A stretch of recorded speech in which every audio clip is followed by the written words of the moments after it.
What's up, everybody? Welcome to the channel. If you are a church leader looking to lead change in your congregation, this video is for you. I'm Brian Remsch, and I've been serving as a local church pastor for over 13 years. I hold a doctorate in ministry that is specifically in the area of missional leadership, and I've helped numerous churches increase their missional engagement. And today, I'm going to talk about and show you how you can assess your congregation's capacity for change. This will allow you to help to lead more effectively and to stop hitting as many roadblocks, which might lead to things like frustration or burnout. So if you have ever felt stuck when trying to move your church forward, keep watching, because I am going to walk you through a 4-step process that's going to help you to understand exactly where your church stands, and then help you to understand how you can lead them through change with confidence. Now, before we jump into it, make sure that you hit that subscribe button, turn on the notifications so that you don't miss any more leadership tips like this that are going to be coming as we move forward. Now, quick question. Have you ever rolled out a new idea at church only to be met with resistance, or even worse, right? Silence, right? No one even says a single thing. Trust me, I've been there. I've done this. You pour out your heart into this brand new vision. You've got a new idea of where you're going to go. But if the congregation isn't ready for change, it's going to feel like you're just spinning your wheels. So today I'm going to try to help you to avoid that particular frustration. So I'm going to be sharing these 4 steps to assess your congregation's capacity for change. Now, this isn't just going to be theory. It's actually going to have practical pieces that you can implement to help to understand exactly where your congregation is, which will help you to lead more effectively moving forward. So, all right, let's jump right into it. So step 1 is to assess the history of change in your church. You've got to understand what the past has looked like in order to be able to move effectively into the future. So this means look back over the history of your congregation, especially maybe the last few years. What changes have been made? They might be small changes like moving something in the bulletin, or doing something different in the worship service, or engaging in a certain way of ministry a little bit different, or even starting a new event or a new ministry or a new program. What changes were made, and how were they received? Were they received well? Did they create tension or some conflict that was going on there? Did the changes stay? Did they stick? Or was it quick that the church went back to the way things were before? Now, if your church has been through multiple failed changes or failed leadership transitions even, it's likely that people are going to be a bit wary of moving forward. The capacity for change is likely less. That's something you need to know before you try to introduce anything new or move into some new missional frontier. Now, on the other hand, if past changes have gone really smoothly, that might mean that your congregation has a great capacity for change. And it might be that they're open to some brand new ideas and some new ways of thinking about it.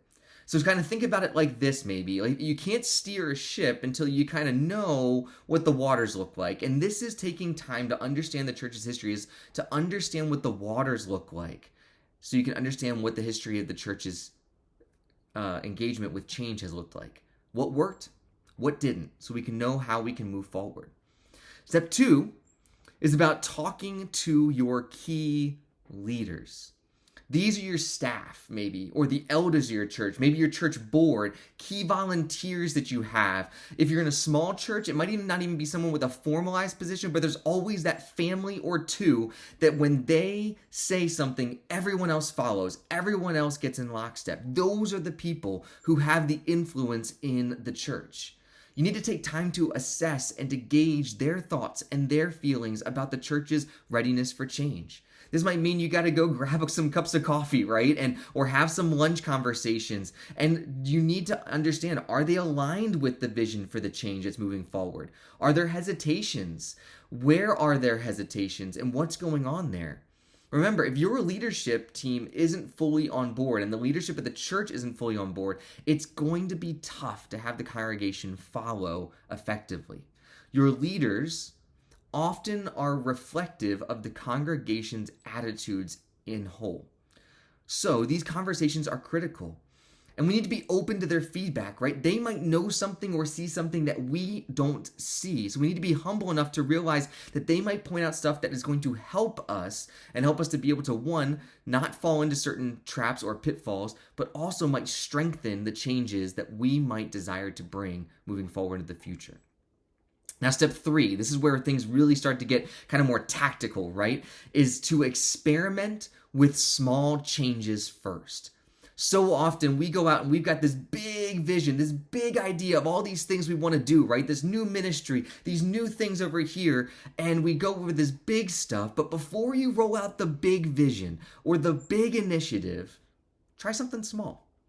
It could be a new event, a small little event. It could be changing the way you structure a certain part of the Sunday morning service. It could be introducing a new way to engage in a particular ministry that's already existent. It might be moving something in the bulletin. It could be moving where the instruments are, or the singers, or the people on the platform of the service. It could be something really, really, really small, but start small.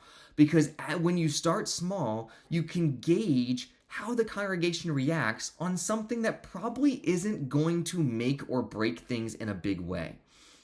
Are they excited about the change? Are they engaged? Are they completely indifferent? Or are they resistant to even the small change? Their response is going to be a clear indicator of how ready they are for something bigger. Plus, the benefit of this is that when you get some small wins, if they end up going well, you get some small wins, that actually builds trust in the leader. It builds momentum for the ministry, and it helps to be able to set things up for larger changes that are going to come down the road.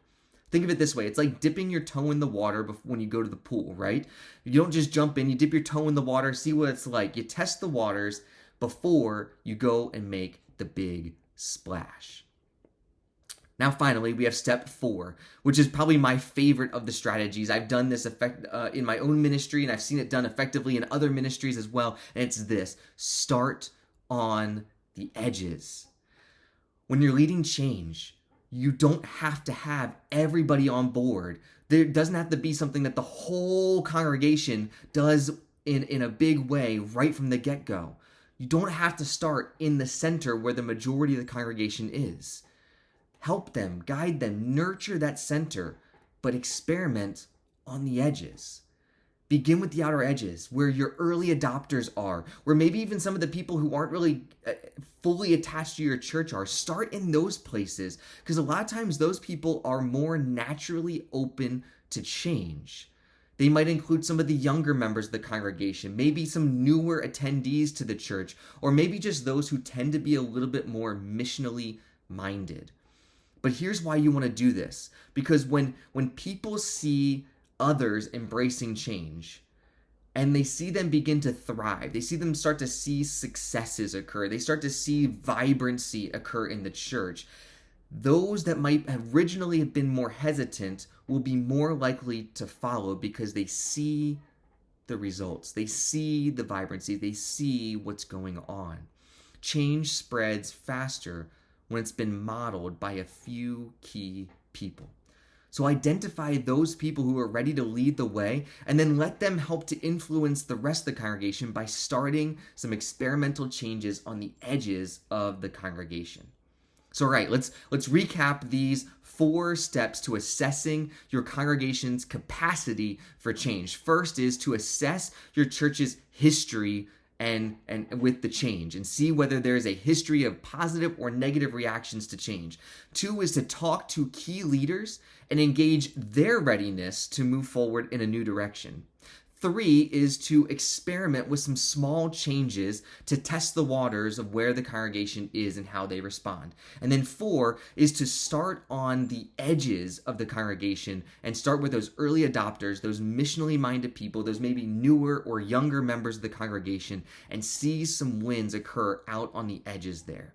These 4 steps, these 4 pieces will help to give you a clear roadmap to assess your congregation's capacity for change and help you to be able to learn how you can lead effectively without sensing awe and dealing with all the frustration and all the burnout that comes with trying to make wholesale changes all at once to a group of people who just aren't ready for it. So if you found this content helpful, would you hit the like button and then drop a comment down below as well with your biggest takeaway or any questions you might have that this has spurred in your understanding or your engagement with trying to lead change in a congregation. And don't forget also to subscribe so you can get more videos like this in the future as we continue to help create content to help church leaders thrive in their ministry, navigate the complex challenges that they are engaging, and increase their clarity, their balance, and their momentum in their ministry. Thanks for watching, and I'll see you next time.